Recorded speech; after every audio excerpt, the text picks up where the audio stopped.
warahmatullahi wabarakatuh. Perkenalkan kami dari kelompok 8. Di sini kami akan menjawab beberapa pertanyaan terkait moralitas. Pertanyaan yang pertama, yakni jelaskan tentang hakikat moralitas.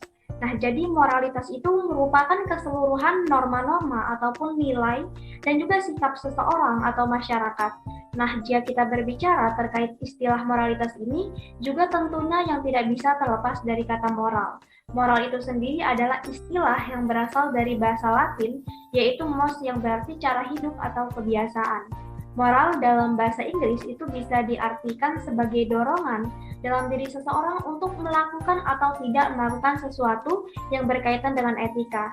Nah, dilandasi oleh nilai-nilai tertentu yang diyakini oleh seseorang atau organisasi tertentu sebagai sesuatu yang baik atau buruk, sehingga bisa membedakan mana yang patut untuk dilakukan dan mana yang tidak sepatutnya untuk dilakukan. Di sisi lain juga, konsepsi moralitas ini dimaksudkan untuk menentukan sampai seberapa jauh seseorang itu memiliki dorongan untuk melakukan tindakan sesuai dengan prinsip-prinsip etika moral. Pada dasarnya dalam diri seseorang itu ada dorongan untuk melakukan suatu kebenaran. Nah, perbedaannya adalah pada kadar kuat atau tidaknya dorongan tersebut. Jika kita sandingkan dengan etika, di sini ada perbedaan antara moral dan juga etika.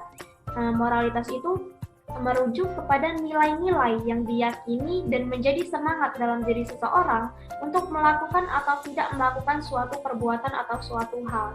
Nah, sedangkan etika di sini merupakan nilai-nilai atau perilaku yang ditunjukkan oleh seseorang ketika berinteraksi dengan lingkungannya. Nah, itulah tadi jawaban dari saya terkait hakikat moralitas. Untuk pertanyaan lainnya akan dijawab oleh rekan saya yang lain. Terima kasih. Perkenalkan, nama saya Andika Wahyu Priandita dengan nomor induk mahasiswa 19.24181. Di sini saya akan menjawab pertanyaan nomor 2 yang pertanyaannya adalah uraikan unsur-unsur moralitas dengan rinci. Unsur-unsur moralitas ini dibagi menjadi 3. Yang pertama adalah kebebasan. Kebebasan adalah di mana seorang mempunyai kebebasan untuk bersikap dan berperilaku atas dirinya sendiri. Kebebasan ini merupakan salah satu unsur yang paling penting dalam norma moral. Kebebasan ini dibagi menjadi 2. Yang pertama adalah kebebasan sosial. Kebebasan ini bersifat heteronom karena bersumber dari orang lain. Yang kedua adalah kebebasan eksistensial. Kebebasan eksistensial ini bersifat otonom karena bersumber dari diri sendiri dalam menentukan sikap dan perilakunya.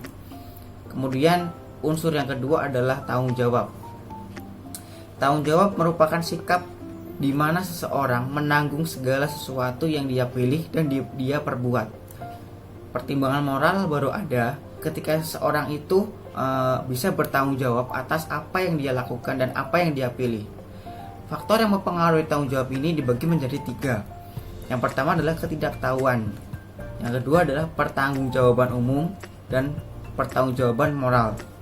Kemudian yang ketiga adalah aspek psikologis. Kemudian unsur yang ketiga adalah suara hati. Suara hati ini merupakan kesadaran moral seseorang dalam hal konkret. Suara hati ini berisi kejujuran hati yang tidak tahu kebenarannya. Seringkali suara hati ini muncul dengan sendirinya tanpa disadari oleh orang tersebut dan tanpa disengaja.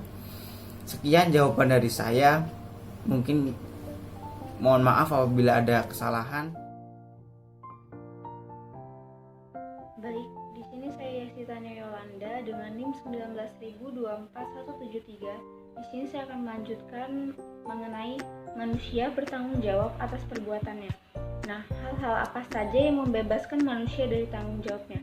Nah, di sini hal-hal yang dapat membebaskan manusia dari tanggung jawabnya yaitu perbuatan seseorang yang tidak termasuk ke dalam perilaku yang harus dipertanggungjawabkan, yang dimana dikarenakan subjeknya yang tidak jelas atau tidak bebas.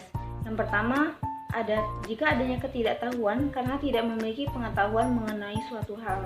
Yang kedua, adanya kekerasan, keterpaksaan yang dimana mengharuskan seseorang itu melakukan suatu perbuatan di luar kehendak bebasnya dan tidak dapat dihindari oleh pelaku perbuatannya itu.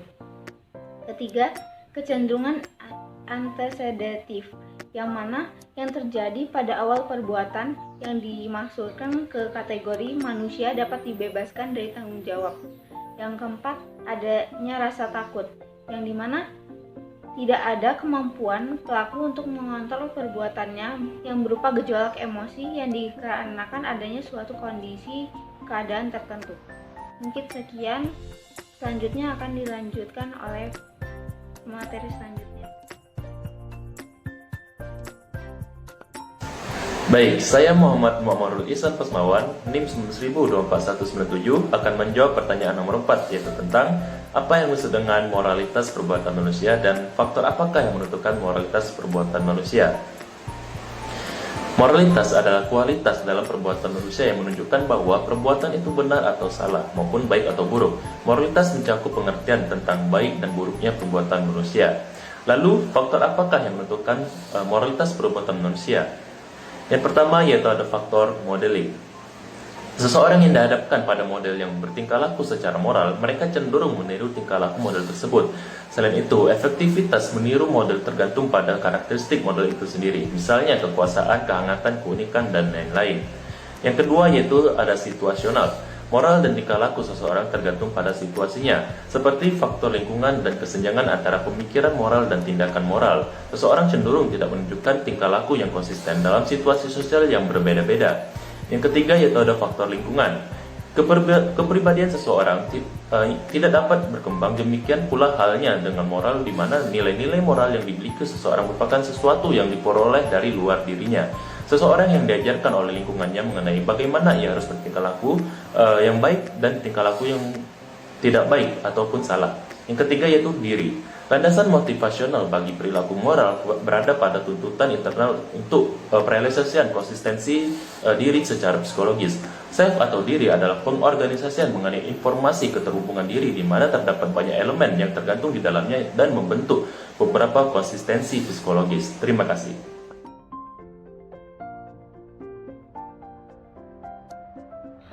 Baik, nama saya Susi Susanti, NIM 1924148. Di sini saya akan menjelaskan terkait poin terakhir. Dalam kenyataannya, kita selalu bertemu dengan dilema moral, terutama ketika kita bertindak. Nah, di mana dalam moralitas memiliki 3 unsur yang muncul dalam kondisi dilema. Yang pertama, kebebasan, yang kedua, tanggung jawab, dan yang ketiga, suara hati. Yang dimana dalam 3 unsur ini yang akan berkolaborasi menentukan sikap dan kemudian tindakan manusia itu sendiri. Dalam kondisi biasa atau normal, manusia sering sekali tidak memperdulikan unsur-unsur tersebut. Adapun beberapa contoh yang akan saya jelaskan mengenai dilema moral. Yang pertama, dilema moral mahasiswa memfotokopi buku dari sisi mahasiswa itu sendiri. Nah, memfotokopi buku bagi mahasiswa merupakan suatu pilihan dari prioritasnya. Tindakan tersebut dianggap yang paling bijaksana, mengingat nilai hemat, efisien, dan efektif dalam suatu pembelajaran yang optimal. Di mana tidak semua mahasiswa berasal dari keluarga dengan ekonomi menengah ke atas. Meskipun dalam hal ini terjadi pelanggaran Undang-Undang Nomor 19 Tahun 2002 tentang hak cipta. Nah, dalam hal ini adalah memfotokopi buku. Meskipun merupakan suatu bentuk pelanggaran yang dinilai secara formal, namun tindakan tersebut adalah hal legal yang bersifat informal bagi para mahasiswa. Tindakan memfotokopi buku memanglah suatu pelanggaran. Namun, apalah daya bagi mahasiswa yang berkalangan bawah atau yang kurang mampu. Apabila dalam keadaan yang tidak menentu, mahasiswa pasti berpikir bahwa keadaan mereka tidak harus mengikuti keinginan karena kebutuhan mereka juga banyak.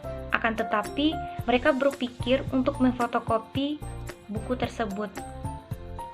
Mahasiswa hanya berfilsafat demi mensolusikan permasalahan yang ada, yakni memfotokopi buku tersebut. Nah, di sini mahasiswa merasa dilema antara harus membeli atau memfotokopi buku tersebut sehingga nanti melanggar hak cipta. Itulah contoh pertama. Lalu contoh kedua, dilema moral dalam kebidanan pada persalinan. Contoh, seorang ibu primipara datang tiba-tiba ke bidan X dalam keadaan infartu. Nah, bidan tersebut langsung melakukan pemeriksaan kepada ibu hamil tersebut. Setelah diperiksa ternyata ditemukan letak bayinya sungsang. Nah, bidan menjelaskan kepada ibu dan keluarga bahwa keadaan ibu sekarang ini tidak memungkinkan untuk melahirkan di bidan tersebut karena menolong persalinan dengan letak sungsang bukanlah wewenang bidan dan itu melanggar kode etik, sehingga bidan tersebut menyarankan kepada ibu tersebut dan beserta keluarganya untuk dirujuk ke rumah sakit. Akan tetapi keluarga tetap memaksa bidan untuk melahirkan di bidan tersebut. Keluarga tidak mau mengambil risiko jika ibu tidak tertolong saat di perjalanan rujukan ke rumah sakit. Dan keluarga percaya bahwa bidan tersebut dapat menolong persalinan tersebut. Nah, di sini bidan merasa dilema antara harus merujuk pasien atau tidak merujuk dan menolong persalinan sendiri sehingga melanggar kode etik. Nah, itulah contoh dilema moral. Mungkin begitu saja penjelasan yang saya sampaikan. Kami mohon maaf jika ada penjelasan atau tutur kata kami yang kurang jelas, karena kesempurnaan hanya milik Allah Subhanahu wa Ta'ala.